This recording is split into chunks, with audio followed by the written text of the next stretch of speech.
This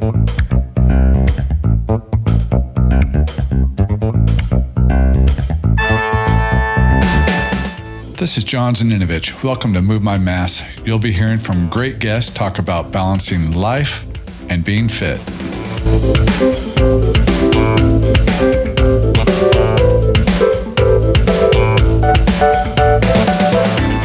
Welcome to Move My Mass. Thank you. So glad you're coming on here. It was so funny talking to Charlie, your husband, about him coming on. He's like, no way. You got to have my wife on. She'll do way better than I am. Oh. And, when he mentioned that, I had no clue that you were in the produce business. Mm-hmm. And not only in the produce business, but you're actually in day-to-day produce sales, which I didn't expect. I knew you were a TRX instructor, mm-hmm. Pilates instructor, correct? I knew you did that. And I knew you were involved possibly in produce somehow, but I didn't realize you're in produce sales. Mm-hmm. Tell me how you got into that. What got you into produce? Produce it came out of nowhere. It came out of left field. My dad is a doctor. I have no ag background at all. And a lot of people in the valley, it's always like third, second generation family farmer. But no, yeah, I have no ag background at all. I met Charlie. Charlie's my husband, Maile Devers. And we met at the training room at BC at Bakersfield College. He played football. I played soccer, met in the training room. And we never knew each other in high school. I don't know how, because we have very similar friends. But no, we met at Bakersfield College, and then we were dating. And I was an athlete. And so before college, when I transferred to UC Davis, I only had an athletic resume. Because that's what you do if you want to play college soccer. Right. And anyway, so I went to UC Davis, and both of us transferred there. Thankfully, it was the best school we got into, and it was a great experience. But Davis is a huge ag school. It's the number one ag school in the world. Yeah. And I always fight this because now I'm in ag, and everyone's like, no, Fresno. Cal Poly. Cal Poly mainly. I would say mainly not Fresno because I work in Fresno. Yeah. But I went to school at UC Davis, and then there was a girl, I had no idea what I wanted to do. I was a junior in college, and I'm like, well, this is what I like to do. I've done these jobs and that, but I wasn't serious about anything. And then I didn't realize I liked sales. And I was like, okay, sales and marketing looks really fun. I'm super competitive. I was an athlete, and I love talking to people and building relationships. And I was like, okay. And marketing sounds so glamorous, but marketing is so much more analytical and Excel spreadsheets and tracking and stuff like that, where I want to talk to people. I want to get to know you. I want to get to know the business or what makes you spark. And I didn't realize that you could sell produce. And it was the best resource at Davis, where I'm like, okay, ag is a lot of opportunity. It's literally recession proof, especially going through COVID. Thank God I have a job and business as well. But that's kind of what sparked my interest in produce. And so I interned and did a bunch of stuff at Davis, but then I interned at Senview Vineyards for a summer. And so that was fun. It was a family-owned company, huge company, but family-owned and kind of more old school. Right. And so not to say that it was filled with like older people by any means, but it was just funny. Like one of the guys, he didn't have a computer. He would write all of his emails, and then his assistant. I know who you're talking about. Yeah. And I'm like, what the heck? That's crazy. But he was the number one salesman. Like he was amazing, but it's because he knew how to talk to people. And like, that really inspired me. And I also have an international background. So my mom is Japanese, so I'm half Japanese, and I grew up going to Japan all the time. And so back in the day, my goal was to be in export sales because I don't know, it sounded glamorous. And and there was another export salesman that was super, super nice. And I had a lot of mentors there, and they were really great. And then after I graduated from Davis, I was like, okay, this is what I know with like a family-owned company. I'm ready to go for kind of like a corporate, larger scale company, which was wonderful. So yeah, they're kind of big. Yeah, just a little bit. So yeah, I worked at Wonderful Citrus right out of college. Well, the fact that you interned at a produce company and actually saw it going on and stayed with it, that means you really like it. Yeah. Because it is a different experience. Yes. To study it, to think about doing it, and to actually go witness it and be a part of it. Because it's a tough job. Oh yeah. There is no. I don't know how I'm still in it even today, but yeah, it's crazy. Right. So here you are in produce sales. What's a typical day for you in your job? Like, what's a day like? How early do you have to get up? Yeah, the days are early. Yes, they are. It just depends. So out of college, I'm a hands-on person. I like to just learn from the ground up, and I'll do all the dirty work. I don't care if I like get my hands dirty, whatever. I remember at like Sunview, I would go look at grapes, or I would go look at the nursery. I'd look at R&D, and I just wanted to, I guess I'm really inquisitive about things. So, when I was at Wonderful, my first job, it was just a sales assistant, customer service rep. And that's like ground up position. And it's funny because my old boss, not to say it was like a humbling experience, but I was so proud of myself of like going to Davis, and I did really well. I think I was able to really pull all the resources out of Davis, where I networked. I did so many different things. I was in a sorority. I played sports. I did IM. Like, you do a bunch of random things where I went out of my comfort zone to kind of like learn a lot about the Davis community. And at one point we were also totally going off tangent, but we basically like represented the College of Ag and Environmental Sciences. Yeah. So we were recruiters into the school, which gave you so many opportunities. And anyways, but long story short, where was I at? I felt like I was at my job at Wonderful, and I was so proud of my past experience. And my boss was humbling me so many times. And I'm not saying like I refused to be a paper pusher by filing these cabinets and doing all that stuff, but that was just I guess like a humbling experience. Where it's like, okay, I'm gonna do the work, and I'm gonna prove to you guys that I can do it. Yeah. And so I was in just a sales support role, and I quickly moved my way. I vocalized what I wanted to do in the future. I knew that this isn't where I wanted to be, but I know I have to do this to get to where I want to be. Right. And just how I explain it is, I mean, you've been in ag. It's like Wall Street. It's literally like Wolf of Wall Street. You're pounding the phones. It's super early in the morning. If you're in ag. How early do you get there now? So my job is a little different now. It's hard because I work for a company in Fresno, and so I drive every day. Not every day. Okay. How often do you have? Last week I drove 3 days, which is a lot. But I also work remote at home, and so it's hard. Like, I feel like my schedule is very different. But back in the day, it's like I would wake up at 5 a.m. Yeah. And Charlie's an ag, and he wakes up at 4:30, 5 a.m. every day. So I'm not a morning person, by the way, at all. I am not. And is he? Oh my gosh, yes. The second he's up, he's like blasting music, and he's drinking a coffee, and he loves it. And I'm not a morning person, but my lifestyle now, you would never think I'm not a morning person, especially with what my schedule is like today. Yeah. But yeah, so anyways, if you're an ag, I mean, if you have East Coast customers, I mean, you always have to think 3 hours ahead. So today I would say I usually wake up around 4:45, 5 a.m. Yeah. That's my morning. That's my schedule. If I'm working in Fresno, I will drive. I'll make the hour 35, hour 45 drive. And if I'm in work, usually, I mean, I'm pretty scheduled and regimented. Like, I always have like a schedule, what I have to do. It's like, okay, how are my orders yesterday? Do I have any no-shows? Did everything flow and ship out correctly? And a lot of it's multitasking too. You're on the phone all the time.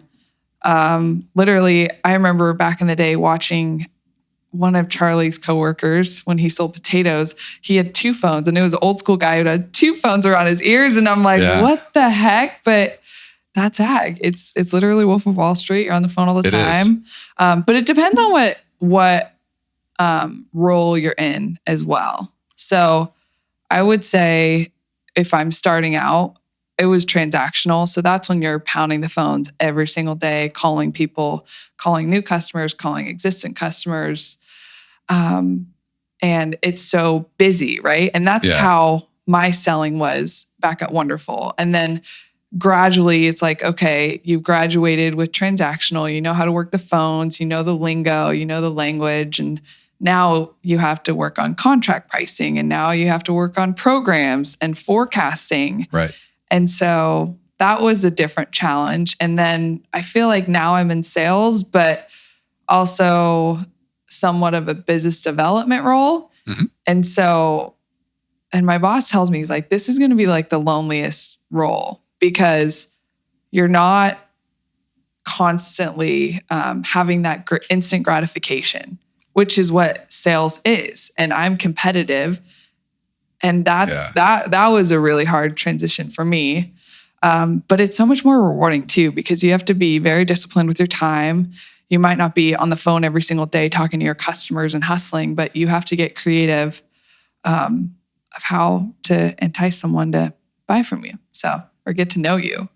Yeah. And, there are so many tough jobs out there. I just happen to have the same background, sales, produce sales. So yeah, I'm always like, that's the toughest job in the world, and of course it's not, but it is very tough, very challenging. Yeah. And so I'm going to wrap this back around to move my mass a little bit here. How you're not a morning person. You have a very tough job, produce sales. It's a long day most of the time. Where do you like to work out? What time of day do you like to work out? If you could work out anytime you wanted. And when do you actually work out because of your job? I always got in the habit of working out at lunch. That was like my golden hour. And I can't work out in the mornings. There's no way I could work out in the mornings. I wake up at 5 a.m. and then I have to drive for an hour and a half. I can't fit that unless I want to wake up at 3 a.m., which is not sustainable for me. Right. And so it also breaks up my day as well. But my schedule is kind of all over the place, and I don't realize that until I talk to other people about it. So if I go into the office, usually I'll leave around 5:45-ish. I'll get into the office around 7:30, 7:45. And you just go to work and you hustle and you do your job. And then usually I'm super thankful. Even today, I work at Fowler, and the Parnagians are very, I would say, they're really health conscious in terms of working out. So we have an on-site gym. We have 2 Pelotons. We have a rowing machine. We have a treadmill. They even bought TRX straps that I love to do. Nice. So, and they have everything. So you literally have no excuse not to work out. Right. And I know people might think it's gross where it's like, ew, you worked out and you didn't shower. And I'm like, honestly, I don't really care if I didn't shower and I stink a little bit. And like, nobody cares. Yeah. Nobody cares in those situations. Right. I know. So I always break it up, especially if I'm driving too, because I'm driving for almost 3.5 hours, depending on the day and traffic. But if I'm at work, that's when I like to work out. But I usually like to do it during the middle of the day. I like to have a break in my day where I could kind of step away from my work and just focus on myself. What's the hardest part of the day for you? Job related. Job related? Yeah. What's the hardest? Do you have a morning, like, okay, I know if I can just get through this part of the day, I've got it licked. What's that part of the day? I don't know. I feel like that's a good thing about produce is every day is different. That it is. So you don't really know what to expect. But I would say whether it's like job related or personal, the hardest part of my day is my attitude, and it's mental for me. I could be like very pessimistic, I guess, in a way where not that I kind of have like this victim attitude, but it's like, it's a lot harder that I realized to have a positive attitude sometimes, where it's easy to just be negative or not in the mood, or just, it's really hard to be positive sometimes. And that's what I like to be around. And Charlie's a super positive person too. And not that it's always butterflies and rainbows all the time, but that's my hardest part. It's just like mentally getting that mindset to be ready for the day, be ready for my workout, be ready for any kind of experience is just like the mental aspect. If that makes sense. It makes total sense. Yeah. Yeah. It's so interesting you bring up the mental part of the day instead of saying, well, if I can get through that morning coffee buzz or whatever, instead of naming something specific like that, is so interesting. You went into the toughest part of the day is making sure you're staying positive. Because when I was in sales day to day, there was always that customer that I wasn't looking forward to talking to that day because something might be going wrong or they're not happy so to stay in that positive mindset is so key in order to be able to go work out later. Because it's kind of easy, I think, to get in the grind. Oh, it's just a bad day. We're so long on oranges. Where are we going to sell all these? Or where the heck are we going to sell all these? Then you can just get in that, I just have to work. And you can shut off everything else you're supposed to do to have a good day. And I'm so happy you brought that up about keeping it up, keeping the positivity. Do you have any tricks to make sure you stay there? Like to keep yourself up, even though, because I know you probably walk in sometimes and maybe you have a rejection somewhere. Yeah. And you're just like, this day is just going to suck. But you can't you can't go down that hole or else it is going to suck. Yeah. So do you have any tricks? No, that's a good question. I would say there's so many different things in my life where I just have to turn the energy on. And I'm all about the energy. I'm all about the vibe, like even lighting, music, everything. Like I love going into work, especially in like whenever I'm on this one road, I just blast music just to get like my mindset right. So music is important for me, especially if I want to get like really pumped up. But there's little things like I remember at my old job at Wonderful, one of the ladies, the most positive woman, like she was like the mother of the office. She was amazing. And she's like, and you're in sales, you're on the phone. And I thought sales, I'm going to be traveling. I'm going to be face-to-face, door-to-door. No, it's all over the phone. And a lot of it's over email. A lot of it's over text. But now it's cool because we have Zoom. So I do like Zoom. But I'd obviously rather be in person. Yeah. But just a trick, she said, she's like, always just smile before you answer the phone. And it's not like I'm like smiling and then picking up the phone, but it's like, that makes such a big difference if you just like smile and it's like, okay, it's lifting my energy up. And one thing that I've done this year that's different is I've meditated, and I listen to so many podcasts and I'm like such a self-help nerd, but meditating has been a game changer. Like there was a guy who I used to work with and you do that in the morning or in the evening? Morning? Yeah. Yeah. And I do Insight Timer. One of my girlfriends, it's a free app. It's called Insight Timer. Oh. And I'm not long. I'm like 5 minutes, 10 minutes, if anything.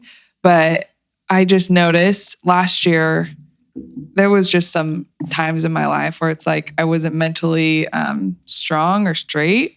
And I just noticed myself going with the flow and my brain wasn't present. And just one thing that I've noticed with meditation is I'm present. I have so much clarity mentally. And I don't know. It's a game changer. It's weird because I heard about it all the time and everyone says it's great, but that's been, it's been a month. And it's fun because it'll track you like, okay, you've done it for X amount of days. And I like tracking stuff. I have an Apple Watch too. So I kind of like to keep on track. Yeah, I don't have either. I don't have an Apple Watch or Whoop. Oh, okay. But I see people, I can see how recovered I am and all that. Mm-hmm. But the motivation to do things like that has to be there too. He's like, hey, I know I need to get up. Mm-hmm.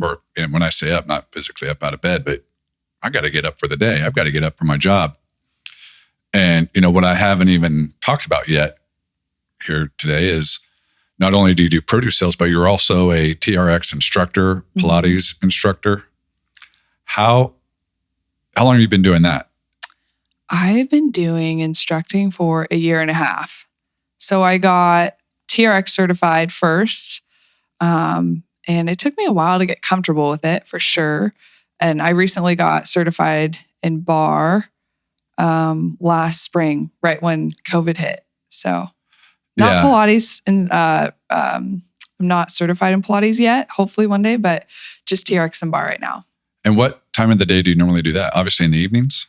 Yeah, I have to split it up a lot. So I usually have the early morning classes, like very early. Right. Because I have a job. Like and how that's early my is that? priority, 6 a.m. Okay. And then, and usually I take the 5:30 slots in the evenings and then weekends, obviously. So. And that goes to, talking about how you keep yourself motivated, how you keep your mood, that positivity going. Mm-hmm. There has to be days where you're like, I don't want to go teach this class. 100%. And you just have to pull from whatever tools you have to go knock that out. Yeah. Especially if you have something weighing down on you at your day job. Like, oh my gosh, I have to go deal with whatever customer. That's got to be weighing on you, and you keep it up. And that's so impressive. Mm-hmm. You can add more classes. What's your goal with going down or is it just that's your way to just keep balanced? I have a different, I don't know, I guess I've always been athletic. Just my background. I played soccer. I was super involved, club sports, high school sports, live or die by soccer. And then once I got to college at Davis, I also played soccer at junior college. And then once we transferred, there was like IM stuff, but you're having fun, you're having a good time, and you're meeting friends and socializing, and you're also busy with school. But that's when we had, and especially if you're at a university, they have the best gyms. They have the best gyms. Yes, they do. And I was dating Charlie at the time, and he was a football player, and he just was really into weightlifting. And I always had the misbelief where, I'm a woman, I don't want to weightlift, I'm going to get super big. And no, it's totally opposite. It's more toned, if anything. And I love weightlifting. And so that's when I got really into fitness, and I learned a lot about nutrition. And at the time, I graduated in 2014, but that's when, I don't know if you've heard of like the NPC bikini era. That's when bodybuilding for females was a thing. Okay. And I feel like even in Bakersfield, there was a lot of girls who were like, oh, I want to be in a bikini competition. And that's when you obviously weightlift and do the nutrition. And I remember that was one of my goals, which looking back, it's so silly. But I was like, dang, I really want to work out. I want to lift heavy. And I loved it. It was so fun. And then after college, that's when I was working at Wonderful. And they had a gym too. They were all about health and wellness, which is great. So we would work out during lunch. And then there was a CrossFit instructor. Mm-hmm. And I fell in love with CrossFit because I'm all about camaraderie. And with our jobs, it's so mentally frustrating and daunting where I just want to show up. I want someone to tell me what to do. I don't have to think about it other than listening to them and doing the movement. Yeah. So that's why I love group fitness. That's why I love instructing having someone instruct me, telling me what to do. That way I don't have to think about it. I just have to show up, which is the hardest part. And anyway, so I really got into CrossFit. I fell in love with it, but it was not. I liked it a lot. Do you do it anymore? I don't do it anymore, but when I was doing it, I really liked it. I liked it, but it's not sustainable for me. And it wasn't for me either. No, I feel like my shoulder was messed up. My body was hurting and I was getting thick traps. Like, I'm not going to lie. Yeah. It's like a thirst trap. Like my muscles are getting bigger where I'm like, I don't know if I like this body of mine. Not to say I was like super buff and not to hate on CrossFitters at all. Right, exactly. Yeah. As we talked about this, I don't want people to think we're hating on CrossFit because it's probably one of the most pleasing times I ever was with my body. Mm-hmm. Like I really liked what it was doing. And then you could eat whatever you want because you burn so many calories in a workout. Yeah. It's like, okay. And for me, it was just the Olympic lifts. I didn't care to do all the Olympic lifts as frequently as the box I was going to was doing them. And that's nothing negative about that. But me personally, I just, you know what? It intimidates me, to be honest, to do that many heavy lifts. Yeah. And I checked my ego at the door every day. I Yeah. was not lifting heavy. I mean, multiple women were lifting heavier than I was, and I didn't care. I'm like, you know what? This is what I feel comfortable with. I am not going to hurt myself. And that's really about CrossFit. Like, if you keep your ego in check, CrossFit's all good. Yeah. It's when you just, but that one day would always come where I'm like, oh no, I'm going to go heavier. Yeah. I mean, I never got hurt or anything, but I keep thinking about it. I'm like, I'm going to go back. But yeah, back to you about group fitness. Oh yeah. So group fitness, and yeah, CrossFit was great. The best thing that I got out of CrossFit was form. That's where I learned how to properly squat. That's where I learned how to properly deadlift. And that is the most important thing of exercise is your form. I don't care how many squats you do. If it's bad form, you're not going to get the best workout. So I possibly loved, hurt yourself. Yeah, exactly. So CrossFit was great. I also did hot yoga for a little bit. And then I found Poise Pilates. My mother-in-law and one of my girlfriends at the time were going, and they're like, you have to go try bar. And I fell in love with bar and I fell in love with TRX. Okay. And that's where my body felt the best.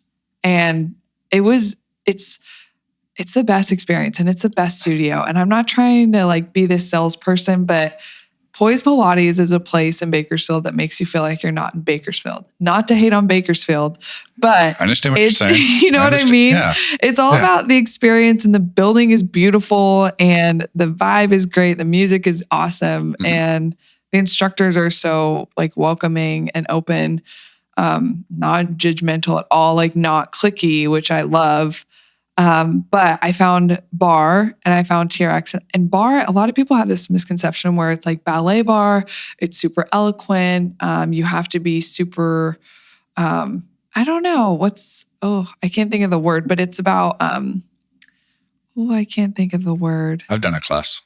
You've done a bar class? Not at a studio, but on, I watched a video. Oh, YouTube. Yeah. Okay. Yeah. And, no, bar is so fun where it makes you focus on your core. And that's what I want. And my glutes. Yeah. Oh, glutes and abs. That's like my goal. Any class that you take, that's my focus. Even though I love upper body and shoulders and stuff. But I know a lot of the clientele is like, no, I just want a flat ass or flat abs and a good ass. You know what I mean? We can be honest. That's what we want.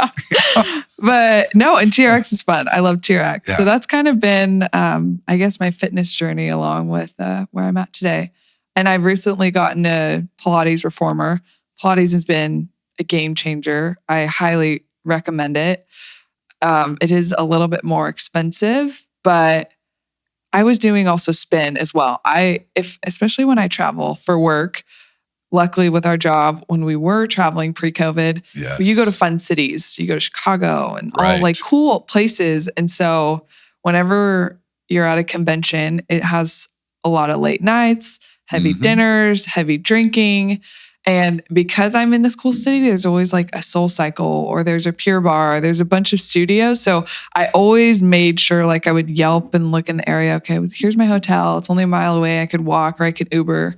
So I always do that when I travel for work. Yeah. So that's funny. You went down that direction because I had Oliver Sill on here, who's also in produce sales. And I asked him that question. Hey, when you go to produce conventions, because I haven't been to many other conventions in other industries, and I know everybody parties at conventions in general, but it seems like produce people take it to another level. Yes.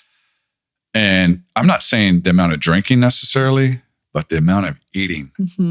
And because I think we are at the crossroads right now on old school with the new school.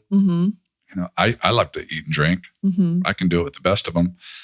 But I also like, okay, how am I going to get my workout in the next day? And a lot of times at conventions, I'm going to go a day without it for sure. I'm going to pick my night where I'm going to hit it. And I'm probably going to hit it. So how do you handle a convention where you're like, okay, I know I've got to go out and entertain. So I'm going to be in that environment, but I also don't want to wreck myself. Yeah. How do you balance a convention? I balance it with my coworkers for sure. I feel like I have very healthy coworkers where they like to have healthier eating options, like if we all have breakfast together or something. But we also work out together, which is fun. And I remember the last show we went to in Florida, one of our customers went and we went out to dinner, and it was a fabulous dinner, and we drank a bunch of alcohol. We ate the best food because I'm a foodie as well. And it was just a late night. And we're like, we're going to go to a SoulCycle class in the morning. And we invited our customer, and we were so lit. Like there was we were probably getting into the hotel like 1 to 2. And we're like, there's no way. There's no way. Because the class was at like 6 a.m. the next day. And we're also on East Coast time. So you're like mentally freaking, it's hard, especially with the time change. Yeah. But no. And we went and we committed, and it's fun. I feel like you work hard and play hard in produce. Like that's just how it works. And luckily, I'm really grateful that I have coworkers that it's like, okay, well, if she's going to get up and work out, that means I have to get up and work out, vice versa. But what else are my tricks at trade shows? A lot of water. I am always with water. I feel like that's the biggest game changer. Making sure you're hydrated. I love my liquid IVs. Those are my savior with any hangover. No kidding. Oh yeah. Never done it. Oh my gosh. I always do it. That's the only way. After I drink, I have to have a liquid IV, and I'm like, okay, I'll be fine the next day. And what else? Just healthier options. I mean, but that's when it's like you get to really enjoy a city with food and alcohol. But with the alcohol, my trick, because you are going out and you're at bars and you're having fun with your customers and coworkers. I've learned the hard way, but I used to love vodka. Vodka sodas were my thing until one convention. It was not my thing. And I was definitely the girl that was hurting the next day. And that's when I actually learned what hair of the dog is. Do you know what hair of the dog is? Oh, yes, I do. I never knew what that meant. And I've been to bars where it was called hair of the dog, but it was just a bad day. And I was like, oh my God, nothing is staying down. I've drinking water. And then I had a cocktail. I was like, I feel like a completely new human being. So that's when I gave up vodka and I learned about tequila. I love tequila. But tequila sodas, like if I'm going to drink and party and consistently have a cocktail in my hand, I'll go tequila soda. Oh, okay. Yeah. I have no hangover. Let's get back to day-to-day nutrition. Okay. You do have to commute a lot and long days. How do you handle day-to-day nutrition? How do you stay on top of it? I feel like I can use a little bit more discipline in my nutrition, but I'm not so hard on myself. I enjoy food. I'm a foodie. If I'm going into work, usually I just grab like a macro bar and then a cup of coffee, and I always have like fruit because it's not like I could have eggs I can make a shake, but at the same time, my mornings are really early and I don't want to spend that extra 10 minutes making a shake, even though I would love to. I'd rather just get on the road and go to work. But then at work too, like my coworkers will make like avocado toast, and we also have on-site cafeteria where they give free meals every day, which is amazing. But at the same time, it's not the healthiest. There's always dessert too at lunch. Yeah. But yeah, I feel like I always have my coffee, I have my water, I hydrate a lot. And then it's just for nutrition is making like little choices. I think so many of my girlfriends are like, Maile, you're so healthy. You're so fit. Like you have all these abs. I'm like, no, first of all, absolutely not. If you really live my day-to-day life, it's not like I'm super healthy and strict. I'm not the freaking brown rice, broccoli, chicken chick. Like that is not me. I'm just more of little habits where it's like, okay, if I'm going to eat pasta, which I freaking love pasta, and I'm not hating on pasta, or I'm not even hating on carbs. I think carbs are healthy, but just put in a ton of vegetables. Like that is my thing. If I have, usually I always like cook something and there's like different groups where it's like, okay, here's my protein, here's my carb, here's this. And there's some days where I'm like, oh my God, Charlie, Meatless Monday, we went way too hard this weekend. But yeah. Let's detox a little bit. Oh, Not just alcohol, but let's detox on the food.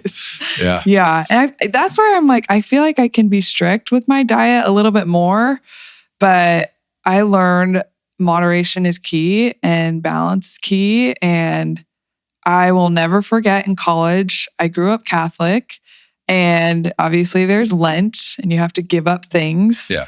And I've learned that is like so detrimental to my mental health, where I will never do that again. And one time I had the best roommates ever. And her mom would bring home like baked goods all the time.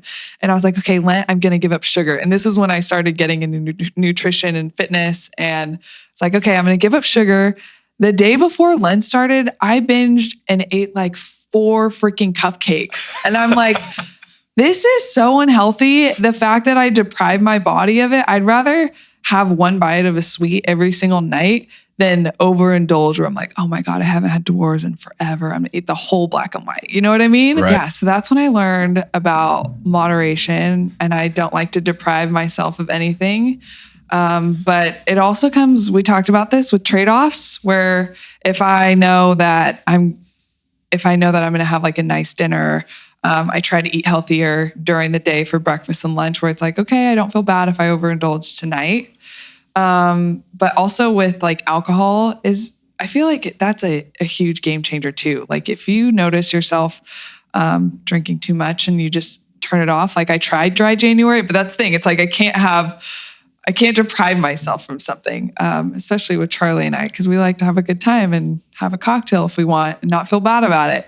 But if I have a cocktail and that's a lot of sugar with wine, I'll try not to have a dessert, unless it's something worth it too. And that's the thing. I'm such a foodie where I'm not going to waste my calories on a cookie that is like, okay, if I'm going to eat something, it's going to be fantastic and it's going to be worth it. Like if I go to Moo Creamery, I know that I love a cookie, or if I love their ice cream, like I'm going to be okay with that. But So with nutrition and your lifestyle, so you're an instructor and people know that about you. Like, oh, she's an instructor and she likes living the fit lifestyle. Yeah. Do you ever notice that people are paying attention to what you're eating? Yes. Because of what you do and that you're an instructor? Do you notice that people pay attention? And that it's funny you say that, because I had a really hard time adjusting to becoming an instructor mentally. And I was going to Poise for maybe a year or two, and Callie, the owner of Poise Pilates, who you should have on here, she's a great person. She's awesome. But she just came up to me. I was like, hey, would you ever instruct? Have you ever thought about it? I was like, no. I literally secretly inside, I would love to be a SoulCycle instructor. That would be amazing. But I've never thought about like bar or TRX, but I'll look into it. And we had coffee and she kind of told me the process. I got certified in LA. Yeah. But selfishly, and this is really weird, I don't know if people know this, but the reason why I became an instructor was to be a better public speaker. And I gotcha. That why. Makes sense. And long term, I mean, I have goals in the future of what I want to do in certain things, but like I love talking to people and I'm in sales and I always try to figure out how to become a better communicator. And so instructing was very challenging because it's so important. It's not just saying, hey, do a push-up. Yeah. It's not saying, hey, do a crunch. It's really instructing someone's body to figure out the perfect form to do it accurately and properly. So that's why I became an instructor. But when I got certified, it was like a mental barrier. It was like a block where I noticed myself being super critical of myself. And it's like, okay, well, if I'm an instructor, like I can't look like this, or I shouldn't be eating like that. Or somebody can't watch me eat that milkshake. Yeah, I can't order a milkshake in front of somebody. Yeah. And that was hard for me, honestly. Because I mean, everyone has their own insecurities in my body, and I'm super hard on myself. So I need to give myself a little bit more grace, but that was a hard part in transitioning to that role. Cause I mean, I hate to say it. If you're an instructor, I want you to inspire me. And if you have amazing form and you know how to do it correctly, like that's who I want to be. And it's like, okay, you look like you know what you're doing. So hopefully I'll get there one day. Yeah. So yeah, it's not like I make these choices because I want to be the best fitness instructor or I want to look my best in front of my clients. It's totally for me. Like I've learned that it's not about anyone else. It's just for myself. So yeah. And that's important. It is, and of course, and I know you have that mental strength to do all that. But it's just interesting, when people start putting their fitness in public, that all of a sudden you notice that, oh man, I'm getting some dirty eyes over there for. And people say jokes all the time where it's like, oh, Miley's not going to have a donut today. It's like, It's because I don't want a donut. It's not good. I'm not saying that it's not good for you, but it's just, I'd rather have something else. And trust me, that day's going to come along where I'm going to have 6 of them. You just might not be there to witness it. There's nothing wrong with that. Right. Exactly. Well, hey, thank you so much for coming on. It was so fun talking to you. Yeah. And just one thing that I wanted to talk about too is, as important physical health is, mental health is the most important thing for me and my priority. I would say with COVID, gyms were closed, everything closed down. And that's when I started transitioning to at-home workouts. And I even instructed and did Zoom classes for boys. And they were fun and they were so freaking hard because you're working out and you're also telling people what to do. Like you can't, in a class, I could walk around and give people instruction where it's like, here's your form, here's this is better. I'm not like physically exhausting myself. Or a Zoom class, you're doing it all. But I had some mental battles in COVID. And I think there's a lot of issues with mental health. And there's a lot of times that people don't talk about it because it's taboo. And that's something I'm super passionate about, where I've learned that working out more is for my mental health, not aesthetics, if that makes sense. Yeah. The aesthetics will come. Yeah, exactly. They can come. As long as I'm not putting down the donuts. But it's every single time it helps mentally. Yes. Like if you notice, no matter what kind of day you've had, well, I know, you're mentioning it, so I know no matter what kind of day you've had, you get that workout in, you're going to feel better. I think I can count on one hand how many times it didn't make me feel better. And guess it's usually because I was getting sick. Like that didn't make me, well, there was something else going on. Yeah. But normal situation, every single time it's better. Yes. And I'm so happy you brought that up. Yeah.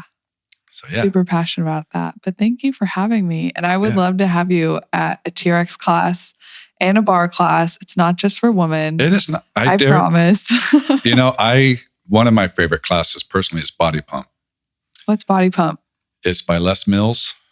So In Shape has it here in town. And during COVID, we've been doing it online. Or not online, but on YouTube. Or actually on their app also. Depends on where I'm at. If I'm here, I usually do it on YouTube. But I get made fun of all the time. And I'm like, you know what? It's always the guys in the class that are the ones taking the break. The women are never taking, they never take a break. It's always, and I'm one of them sometimes. I'm the one that has to hit pause for a minute, catch my breath. Gosh. But it is, all these classes that people think are just for women. Nah. Oh my gosh. Go take one and see how well you do. And I swear to God, with TRX, sometimes you just see these women that are just kicking butt. And there was a guy that was new in one of the classes and he's looking at me, making sure I'm doing all the form. And I'm sure it's humbling for him, but it's so fun. And I think that, working out is important to me. Poise is a lot more fun for me because I'm such a rhythm person. I've also gone to Rush Cycle. I don't know if you do spin. Yes, I do. Yeah. Yeah. Oh yeah. Of course you do spin. Spinning is the hardest thing I do on a bike. Okay. It's much harder than any workout I go do on when I go ride outside. But a spin class done right. Have you gone to Rush Cycle? Have not. Okay, I love working out to music and I'm such a beat person. And that's why bar and TRX are so fun because it's always to the tempo, the beat of the music. And that way you just get lost in the music and you're like, I don't care. I don't even realize this is my 20th chest press or whatever. Right, yeah. But spin is so fun too. Spin is fun. Love spin. The first few times I did spin classes, they were hour classes. And I swear, like 20 minutes in, I'm thinking, I'm not going to make it through this class. And I was in shape. I was in cycling shape. I know. But still, it's like, they're going to make me stand up again. And we're going to, I never stand up. It's rare, but if we're standing up again, we're going to do this one more time. I'm going to die. I might throw up here in class. But thank you so much. Yeah. It was a blast. And say hi to Charlie. Absolutely. We'll get him back here. All right. Thank you. Yeah, take care.